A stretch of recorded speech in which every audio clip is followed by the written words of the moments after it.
ശബരിമല വിഷയത്തിൽ സമരം ശക്തമാക്കാൻ ബി.ജെ.പി. ഡിസംബർ 3 മുതൽ ബി.ജെ.പി. സെക്രട്ടേറിയറ്റിന് മുന്നിൽ നിരാഹാര സമരം ആരംഭിക്കും. എൻ രാധാകൃഷ്ണൻ 15 ദിവസം നിരാഹാരം അനുഷ്ഠിക്കുമെന്ന് ബി.ജെ.പി. അധ്യക്ഷൻ പി.എസ്. ശ്രീധരൻപിള്ള വാർത്താസമ്മേളനത്തിൽ പറഞ്ഞു. നിരോധനാജ്ഞ പിൻവലിക്കുക, കെ. സുരേന്ദ്രനെതിരായ കള്ളക്കേസ് പിൻവലിക്കുക തുടങ്ങിയവയാണ് ബി.ജെ.പിയുടെ ആവശ്യങ്ങൾ. 17-ാം തീയതി വരെയുള്ള സമരപരിപാടികൾക്ക് രൂപം നൽകിയതായും ശ്രീധരൻപിള്ള പറഞ്ഞു. 3-ാം തീയതി മുതൽ ബി.ജെ.പി. സെക്രട്ടേറിയറ്റിന് മുമ്പിൽ നിരാഹാര സമരം തുടരുകയാണ്. ബി.ജെ.പിയുടെ സംസ്ഥാന general secretary Shri N Radhakrishnan 3-ാം തീയതി മുതൽ ഈ ആവശ്യങ്ങൾ ഉന്നയിച്ചുകൊണ്ട് സെക്രട്ടേറിയറ്റിന് മുമ്പ് നിരാഹാരം നടക്കും. ഓരോ ജില്ലകളിൽ നിന്നുള്ള പ്രവർത്തകന്മാർ ഇപ്പോഴും നിശ്ചയിച്ചിട്ടുള്ള 15 ദിവസത്തേക്കുള്ള നിരാഹാര സമരമാണ്. പ്രധാനമായ ആവശ്യങ്ങൾ 4 മുന്നോട്ട് വയ്ക്കുന്നു. ശബരിമലയിലെ നിരോധനാജ്ഞയും നിയന്ത്രണങ്ങളും പിൻവലിക്കുക എന്നുള്ളതാണ്. സുരേന്ദ്രൻ ഉൾപ്പെടെയുള്ള ഭക്തന്മാർക്കെതിരായ കള്ളക്കേസുകളെല്ലാം പിൻവലിക്കുക. ഭക്തന്മാർക്ക് ആവശ്യമുള്ള അടിസ്ഥാന സൗകര്യങ്ങൾ ഉറപ്പുവരുത്തുക എന്നുള്ളതാണ്. എൻ ശ്രീനാഥ് ചേരുന്നു വാർത്തയുടെ വിശദാംശങ്ങളുമായി. ശ്രീനാഥ്, ബി.ജെ.പി. ആരംഭിക്കാനിരിക്കുന്ന സമരത്തിന്റെ രീതി എന്താണ്? ആവശ്യങ്ങൾ എന്തൊക്കെയാണ്? ബി.ജെ.പിയുടെ സമരത്തിൽ പ്രധാനമായും 2 മാറ്റങ്ങളാണ് ധന്യ വരാൻ പോകുന്നത്. ഒന്ന്, നേരത്തെ ശബരിമല കേന്ദ്രീകരിച്ചുള്ള പ്രതിഷേധ സമരമായിരുന്നു ബി.ജെ.പി. നടത്തിയിരുന്നെങ്കിൽ ഇനി ആ സമരം സെക്രട്ടേറിയറ്റ് പടിക്കലേക്ക് മാറ്റുകയാണ്. സെക്രട്ടേറിയറ്റ് പടിക്കൽ നിരാഹാരമടക്കമുള്ള സമരമുറകളുമായിട്ടാണ് ബി.ജെ.പി. ഇനി സമരരംഗത്ത് നിലകൊള്ളുക.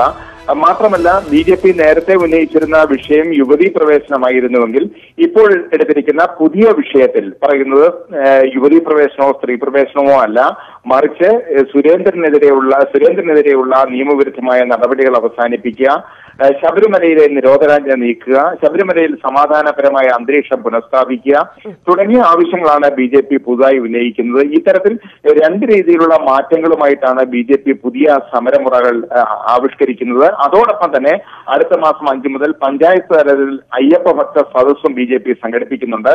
പാർട്ടിയിലേക്ക് പുതുതായി വരുന്നവരെ ഈ സദസ്സിൽ സ്വാഗതം ചെയ്യും എന്നും ബി.ജെ.പി. അറിയിച്ചിട്ടുണ്ട്.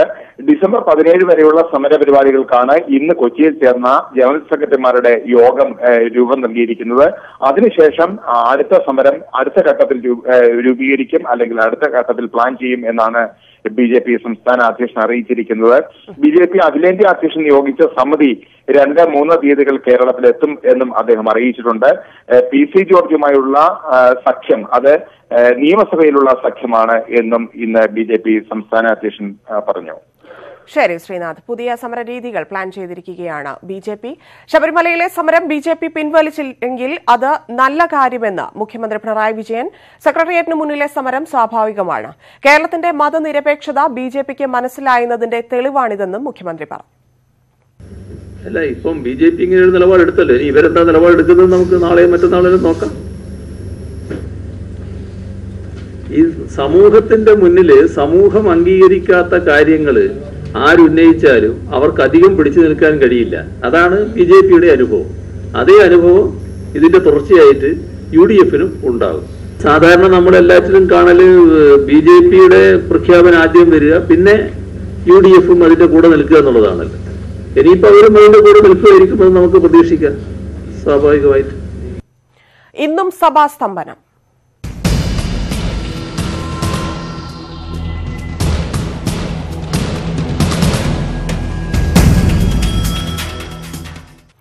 തുടർച്ചയായ 2ാം ദിവസവും ശബരിമല വിഷയത്തിൽ നിയമസഭ സ്തംഭിച്ചു. ചോദ്യോത്തര വേള റദ്ദാക്കി ശബരിമല വിഷയം ചർച്ച ചെയ്യണമെന്ന പ്രതിപക്ഷ ആവശ്യം സ്പീക്കർ നിരാകരിച്ചതിനെ തുടർന്നായിരുന്നു ബഹളം. നടുത്തളത്തിലിറങ്ങിയുള്ള പ്രതിഷേധം ശക്തിപ്പെട്ടപ്പോൾ നടപടികൾ റദ്ദാക്കി സഭ ഇന്നത്തേക്ക് പിരിഞ്ഞു. 9-ന് സഭ ചേർന്നപ്പോൾ തന്നെ ചോദ്യോത്തരവേള റദ്ദു ചെയ്ത് അടിയന്തര പ്രമേയം ചർച്ച ചെയ്യണമെന്ന് പ്രതിപക്ഷ നേതാവ് ആവശ്യപ്പെട്ടു. കോടിക്കണക്കിന് ഭക്തജനങ്ങൾക്ക് ശബരിമലയിൽ വന്നു കഴിഞ്ഞാൽ യാതൊരു സൗകര്യവുമില്ല എന്നുള്ള പ്രശ്നം ഉന്നയിച്ചുകൊണ്ട് ബഹുമാനപ്പെട്ട കോട്ടയം മെമ്പർ ശ്രീ തിരുവഞ്ചൂർ രാധാകൃഷ്ണൻ ഒരു അടിയന്തര പ്രമേയത്തിന് നോട്ടീസ് നൽകിയിട്ടുണ്ട്. ചോദ്യോത്തരവേള റദ്ദ് ചെയ്തുകൊണ്ട് ആ വിഷയം ഇവിടെ അവതരിപ്പിക്കാനും അത് ചർച്ചയ്ക്കെടുക്കണമെന്നുള്ള പ്രതിപക്ഷത്തിന്റെ ആവശ്യം ബഹുമാനപൂർവ്വം ഞാൻ സ്പീക്കറുടെ മുമ്പിൽ വെക്കുകയാണ്. അനുവദിക്കരുതെന്ന് മുഖ്യമന്ത്രി. അത് വിശദമായി ഈ സഭയിൽ വന്നു കഴിഞ്ഞ കാര്യമാണ്. അതുകൊണ്ട് അതൊരു അടിയന്തര പ്രമേയം തന്നെ അനുവദിക്കേണ്ട കാര്യം വരുന്നില്ല. പിന്നെ ഇപ്പോ സഭ നിർത്തി, ഇപ്പോ ക്വസ്റ്റ്യൻ അവർ റദ്ദ് ചെയ്തുകൊണ്ട് അത്തരമൊരു വിഷയത്തിലേക്ക് കടക്കേണ്ടതുമില്ല. പ്രതിപക്ഷത്തിന്റെ ആവശ്യം സ്പീക്കർ തള്ളി. ബഹുമാനപ്പെട്ട പ്രതിപക്ഷ നേതാവ് ദയവായിട്ടൊന്ന് മനസ്സിലാക്കണം, ചോദ്യോത്തരവേള റദ്ദ് ചെയ്യുന്നത് പ്രായോഗികമല്ല. ഈ വിഷയം ഇന്നലെ ഏതാണ്ട് മണിക്കൂറുകൾ ഇവിടെ സംസാരിച്ചതാണ്. പ്ലക്കാർഡുകളുമായി പ്രതിപക്ഷം നടുത്തളത്തിലേക്ക്. 26 എന്നിവയുടെ ലംഘനമാകയാൽ ആഴ്ന്ന റദ്ദു ചെയ്ത് പ്രായഭേദമന്യേ MLA-മാരെ കുറിച്ച് ഗവർണർ നടത്തിയ പ്രസ്താവന ഇതിനിടെ സ്പീക്കർ ഓർമ്മപ്പെടുത്തി. തങ്ങളാരും സ്പീക്കറുടെ കസേര മറിച്ചിട്ടിട്ടില്ലെന്ന് പ്രതിപക്ഷ MLA-മാരുടെ മറുപടി. ദേവസ്വം ബോർഡ്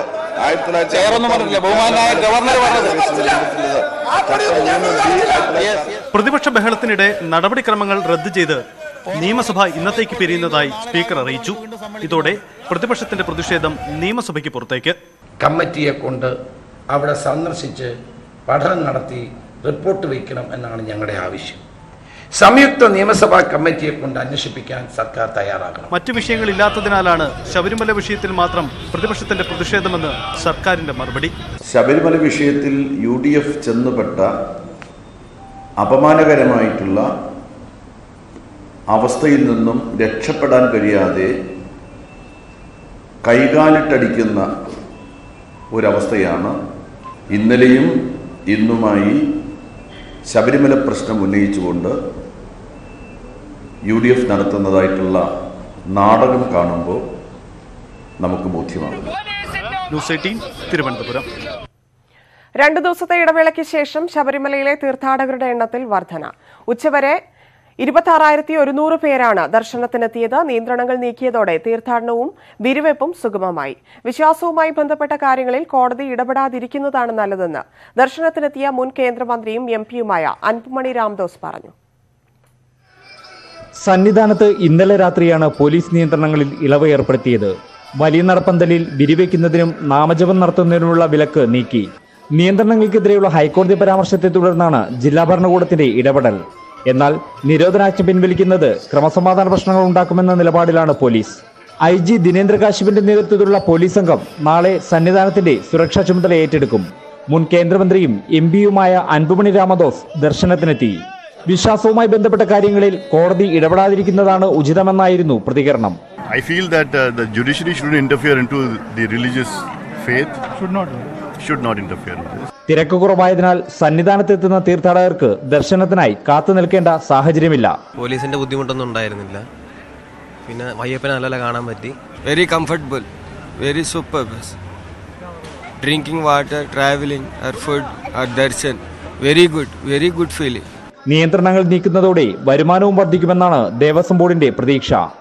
നിയന്ത്രണങ്ങളിൽ ഇളവ് വരുത്തിയാൽ കൂടുതൽ തീർത്ഥാടകർ സന്നിധാനത്തേക്ക് എത്തുമെന്നാണ് ദേവസ്വം ബോർഡിന്റെ പ്രതീക്ഷ. എന്നാൽ നാളെ ചുമതലയേൽക്കുന്ന ഉന്നത പോലീസ് ഉദ്യോഗസ്ഥരുടെ തീരുമാനം ഇക്കാര്യത്തിൽ നിർണായകമാകും.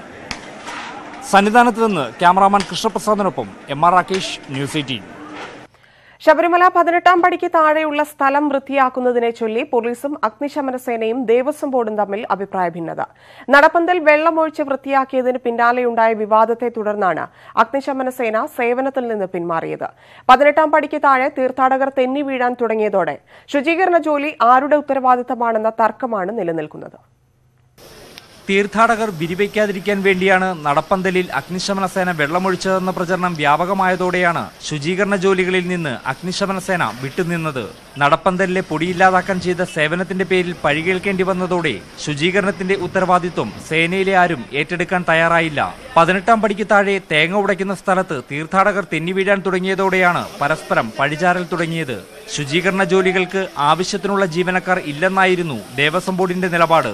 അടിയന്തര സാഹചര്യം കണക്കിലെടുത്ത് ശുചീകരണം ഏറ്റെടുക്കുമെന്നാണ് ഇപ്പോൾ അഗ്നിശമന സേനയുടെ നിലപാട്. ഭക്തജനങ്ങൾക്ക് ബുദ്ധിമുട്ടുണ്ടാവുന്ന കാര്യമായതുകൊണ്ട് തന്നെ നമ്മൾ ആ ഒരു പ്രവർത്തനം തുടർന്ന് ചെയ്യാമെന്ന് മാത്രമല്ല, എന്ന് വെച്ചാൽ അങ്ങനെ ഒരു അവസ്ഥ ഉണ്ടാവുന്ന സമയങ്ങൾ മാത്രം നമ്മളത് ചെയ്യാൻ തയ്യാറെടുത്തത്. എന്നാൽ തീർത്ഥാടകർ തെന്നിവീഴാൻ തുടങ്ങിയതോടെ 18-ാം പടിക്ക് താഴെ ഡ്യൂട്ടിയിലുണ്ടായിരുന്ന പോലീസ് ഉദ്യോഗസ്ഥർ ആ ജോലി ഏറ്റെടുത്തു. തേങ്ങ വെള്ളം കൊണ്ട് വീഴ്ചയുണ്ടായി, അത് സ്ലിപ്പ് ചെയ്ത് വീഴുന്നത് കൊണ്ടാണ് പോലീസ് സ്വാമികൾ ഇത് കഴുകി വൃത്തിയാക്കിയത്. വരും ദിവസങ്ങളിൽ കൃത്യമായ ഇടവേളകളിൽ വൃത്തിയാക്കൽ നടന്നില്ലെങ്കിൽ അപകടങ്ങൾ വർദ്ധിക്കാനാണ് സാധ്യത. തീർത്ഥാടകർക്ക് വിരിവയ്ക്കാനുള്ള അനുമതി നൽകിയ പശ്ചാത്തലത്തിൽ നടപ്പന്തൽ അടിയന്തരമായി വൃത്തിയാക്കണമെന്ന ആവശ്യവും ഉയരുന്നുണ്ട്. എം.ആർ. രാകേഷ്, ന്യൂസ് 18 സന്നിധാനം. ശബരിമല സമരത്തിന്റെ മറവിൽ സ്വകാര്യ ക്ഷേത്രങ്ങൾക്ക് പണമുണ്ടാക്കാൻ ശ്രമമെന്ന് ദേവസ്വം ബോർഡ് പ്രസിഡന്റ് പത്മകുമാർ. ദേവസ്വം ബോർഡിന് കീഴിൽ വരുമാനക്കുറവുള്ള 1200 ക്ഷേത്രങ്ങളിൽ ആരും അവകാശം ഉന്നയിക്കുന്നില്ല. പമ്പയിൽ നടത്തിയ പുനരുദ്ധാരണ പ്രവർത്തനത്തിന് ചെലവായ 25 കോടി രൂപയും നിർമ്മാണ ചുമതലയുള്ള ടാറ്റ കൺസൾട്ടൻസി സൌജന്യമാക്കിയെന്നും അദ്ദേഹം പറഞ്ഞു. മാളികപ്പുറം ക്ഷേത്രത്തിന് മുന്നിൽ നിന്നുൾപ്പെടെ ബാരിക്കേഡുകൾ നീക്കം ചെയ്യും. സന്നിധാനത്തും നിലയ്ക്കലിലും ദിവസവും അവലോകന യോഗം ചേരുമെന്നും എ പത്മകുമാർ നിലയ്ക്കലിൽ മാധ്യമങ്ങളോട് പറഞ്ഞു. പ്രളയ ദുരിതാശ്വാസ പ്രവർത്തനങ്ങൾക്കായി മുഖ്യമന്ത്രിയുടെ ദുരിതാശ്വാസ നിധിയിൽ ഇതുവരെ 2683.18 കോടി രൂപ ലഭിച്ചെന്ന് മുഖ്യമന്ത്രി പിണറായി വിജയൻ. ഇതിൽ 688.48 കോടി ഇതുവരെ ചെലവായി. പുനർനിർമ്മാണത്തിന് 31,000 കോടി രൂപ ആവശ്യമുണ്ട്. ദുരന്തങ്ങളെ പ്രതിരോധിക്കാനാവും വിധം പഠനങ്ങൾക്ക് ശേഷമാകും ഇനിയുള്ള പുനർനിർമ്മാണമെന്നും മുഖ്യമന്ത്രി പറഞ്ഞു. 2683 കോടി 18 ലക്ഷം രൂപയാണ്. ഇതിൽ ചെലവായത് 688 കോടി 48 ലക്ഷമാണ്. വീടുകളുടെ നാശനഷ്ടത്തിന് CMDRFിൽ നിന്ന് 1357 കോടി 78 ലക്ഷമാണ് ചെലവ് പ്രതീക്ഷിക്കുന്നത്. നമ്മുടെ 31,000 കോടി രൂപയാണ് വരുന്ന ചെലവ് നേരത്തെ പറഞ്ഞല്ലോ. സംസ്ഥാന ദുരന്ത പ്രതികരണ നിധിയിൽ 987 കോടി 73 ലക്ഷം രൂപയാണ് ലഭ്യമായിട്ടുള്ളത്. ഇതിൽ 586 കോടി 4 ലക്ഷം രൂപ ഇതുവരെ ചെലവായിട്ടുണ്ട്. നിലവിൽ 706 കോടി 74 ലക്ഷം രൂപ കൂടി നമുക്ക് ലഭിച്ചാൽ മാത്രമേ നാളിതുവരെയുള്ള ബാധ്യത തീർക്കാനാവുകയുള്ളൂ. നിപ വൈറസ് ബാധയ്ക്കെതിരെ മുൻകരുതലുമായി ആരോഗ്യവകുപ്പ്. ആശുപത്രികൾക്കും പൊതുജനങ്ങൾക്കും ആരോഗ്യവകുപ്പ് ജാഗ്രതാ നിർദ്ദേശം നൽകി. ഡിസംബർ അവസാനം മുതൽ ജൂൺ വരെ നിപ പകരുന്ന കാലയളവാണെന്നും ജാഗ്രത പാലിക്കണമെന്നുമാണ് നിർദ്ദേശം. ശ്വസന സംബന്ധമായ രോഗങ്ങളുമായി ആശുപത്രിയിലെത്തുന്നവരെ നിരീക്ഷിക്കാൻ പ്രത്യേക സംവിധാനങ്ങൾ ഒരുക്കണമെന്നും നിർദ്ദേശമുണ്ട്. ഡിസംബർ അവസാനം മുതൽ ജൂൺ മാസം വരെയുള്ള കാലയളവ് വവ്വാലുകളുടെ പ്രജനന ഘട്ടമാണ്. ഈ സമയങ്ങളിൽ നിപ വൈറസ് മനുഷ്യരിലേക്ക് പകരാൻ സാധ്യതയുണ്ടെന്ന ആരോഗ്യ വിദഗ്ധരുടെ മുന്നറിയിപ്പിനെ തുടർന്നാണ് ആരോഗ്യവകുപ്പ് ജാഗ്രതാ നിർദ്ദേശം നൽകിയത്. വവ്വാൽ കടിച്ച പഴങ്ങൾ കഴിക്കരുതെന്നും പഴങ്ങളും പച്ചക്കറികളും ഉപയോഗിക്കുമ്പോൾ നന്നായി കഴുകണമെന്നും ആരോഗ്യവകുപ്പ് സെക്രട്ടറി പുറത്തിറക്കിയ സർക്കുലറിൽ പറയുന്നു. ഇക്കാര്യത്തിൽ പൊതുജനങ്ങളെ ബോധവൽക്കരിക്കണമെന്നും നിർദ്ദേശമുണ്ട്. ശ്വസന സംബന്ധമായ അസുഖവുമായി എത്തുന്നവരെ പരിശോധിക്കുമ്പോൾ മുൻകരുതലെടുക്കാൻ ആശുപത്രികൾക്കും നിർദ്ദേശമുണ്ട്. ചുമയുമായി വരുന്നവരെ കഫ് കോർണറിലേക്ക് മാറ്റണം. മാസ്ക് ധരിക്കാൻ കൊടുക്കണം. മെഡിക്കൽ കോളേജുകൾ, ജില്ലാ, താലൂക്ക് ആശുപത്രികൾ എന്നിവിടങ്ങളിൽ പ്രത്യേക സജ്ജീകരണങ്ങൾ ഒരുക്കണമെന്നും നിർദ്ദേശമുണ്ട്. 2018 മെയിൽ കോഴിക്കോട് ജില്ലയിൽ ആരംഭിച്ച നിപ വൈറസ് ബാധയിൽ കുടുംബത്തിലെ 3 പേർ ഉൾപ്പെടെ 18 പേർ മരിച്ചതായാണ് ഔദ്യോഗിക കണക്ക്. വൈറസ് പടരുന്നത് ഏറെയും ആശുപത്രികൾ വെച്ചാണെന്ന് കണ്ടെത്തിയിരുന്നു. കേരളത്തെ മുൾമുനയിൽ നിർത്തിയ നിപ വൈറസ് ബാധയിൽ ഔദ്യോഗിക കണക്കിന് പുറമെ 4 പേർ കൂടി നിപ ബാധിച്ചു മരിച്ചുവെന്ന് അടുത്തിടെ അന്താരാഷ്ട്ര ജേണൽ റിപ്പോർട്ട് പുറത്തുവിട്ടിരുന്നു. ന്യൂസ് 18 കോഴിക്കോട്. കുട്ടനാട്ടിൽ നിർമ്മിച്ചയുടൻ തകർന്ന ബണ്ടിന്റെ പണം കരാറുകാരന് നൽകാൻ ഉദ്യോഗസ്ഥന്റെ വഴിവിട്ട ഇടപെടലെന്ന ആരോപണം.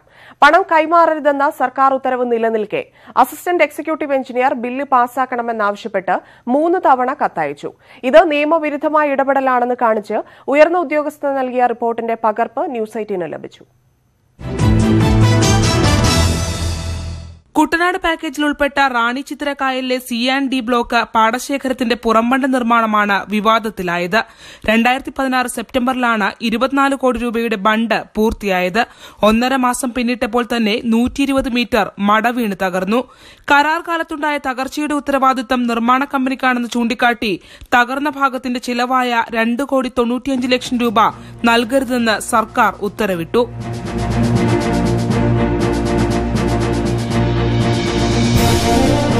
പാരിസ്ഥിതിക പ്രശ്നങ്ങൾ മൂലമാണ് തകർന്നതെന്നും ഉത്തരവാദിത്തമില്ലെന്നും കാണിച്ച് നിർമ്മാതാക്കളായ മേരിമാത കൺസ്ട്രക്ഷൻ ഹൈക്കോടതിയെ സമീപിക്കുകയും ചെയ്തു. നിയമ നടപടി തുടരുന്നതിനിടെയാണ് പണം കൈമാറാൻ ആവശ്യപ്പെട്ട് മങ്കൊമ്പ് ജലവിഭവ വകുപ്പ് ഡിവിഷനിലെ അസിസ്റ്റന്റ് എക്സിക്യൂട്ടീവ് എഞ്ചിനീയർ 3 തവണ കുട്ടനാട് ഡെവലപ്മെന്റ് ഡിവിഷൻ എക്സിക്യൂട്ടീവ് എഞ്ചിനീയർക്ക് കത്തയച്ചത്.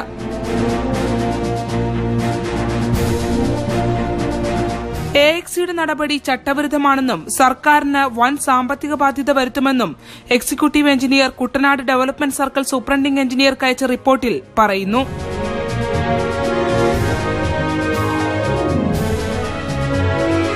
പണം കൈമാറരുതെന്ന സർക്കാരിന്റെ പ്രത്യേക നിർദ്ദേശം, ഒപ്പം കോടതിയിൽ കേസും നിലനിൽക്കുന്നു. എന്നിട്ടും ഇതിനെയെല്ലാം മറികടന്ന് അസിസ്റ്റന്റ് എക്സിക്യൂട്ടീവ് എഞ്ചിനീയർ എന്തിനായിരിക്കും ബില്ല് മാറാൻ നിരന്തരം ശ്രമിക്കുന്നത്? ഇതിൽ അദ്ദേഹത്തിന്റെ ലാഭം എന്തെന്ന് ചിന്തിക്കേണ്ടിയിരിക്കുന്നു.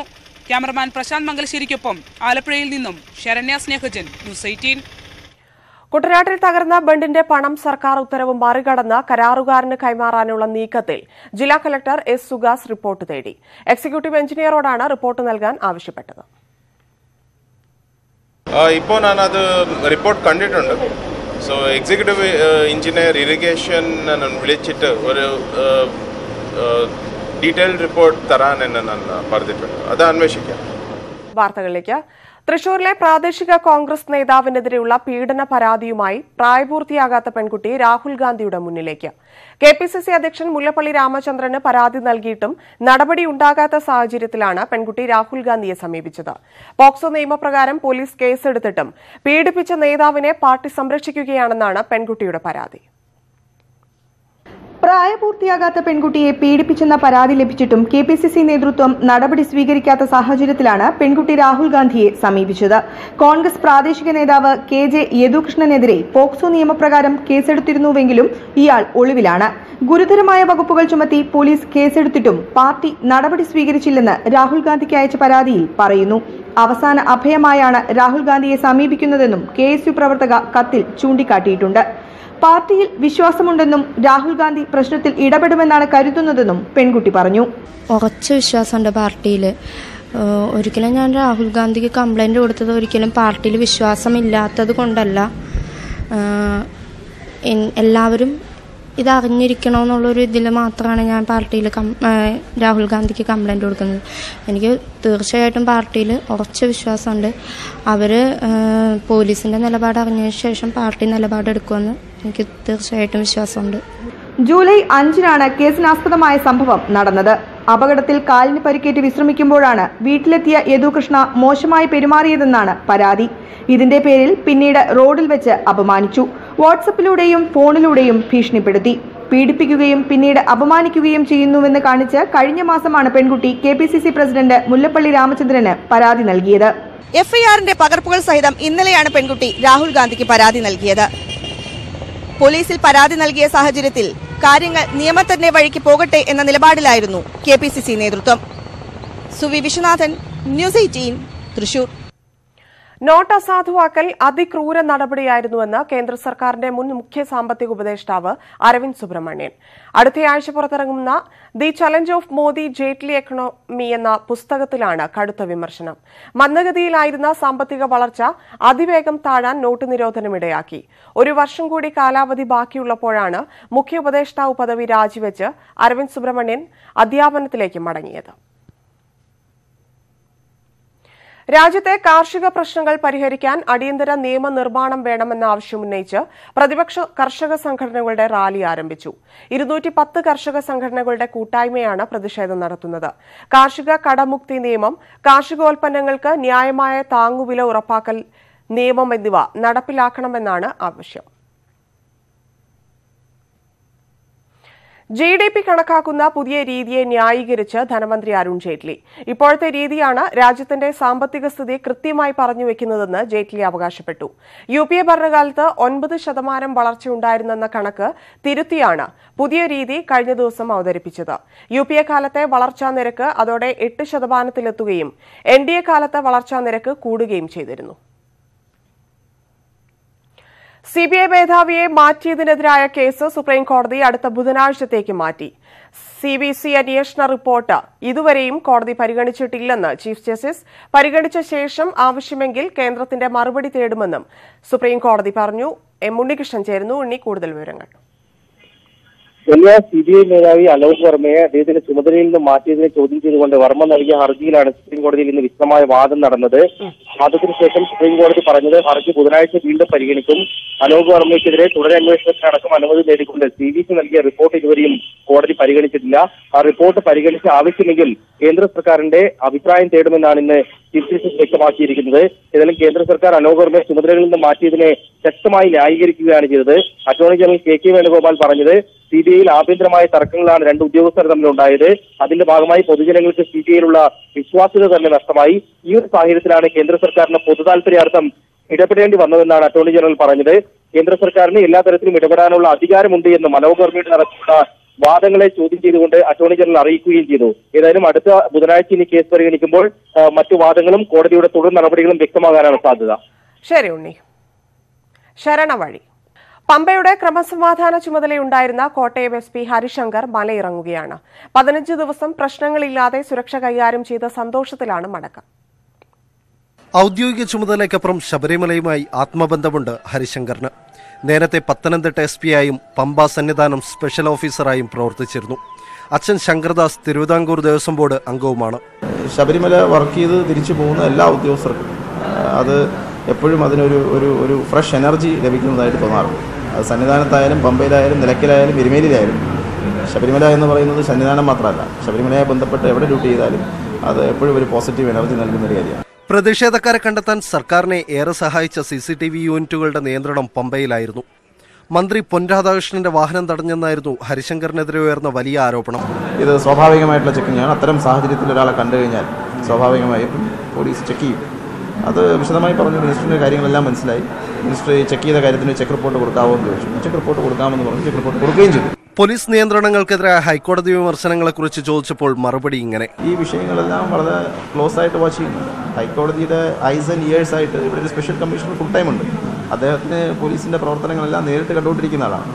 ലക്ഷക്കണക്കിന് തീർത്ഥാടകർ എത്തിയ ഒരിടത്ത് അസാധാരണ സാഹചര്യത്തിൽ ജോലി ചെയ്യേണ്ടി വന്ന അനുഭവമായാണ് ഹരിശങ്കർ മലയിറങ്ങുന്നത്. ഷിജോം ജെയിംസിനൊപ്പം അശ്വൻ വല്ലത്ത്, ന്യൂസ് 18 പമ്പ.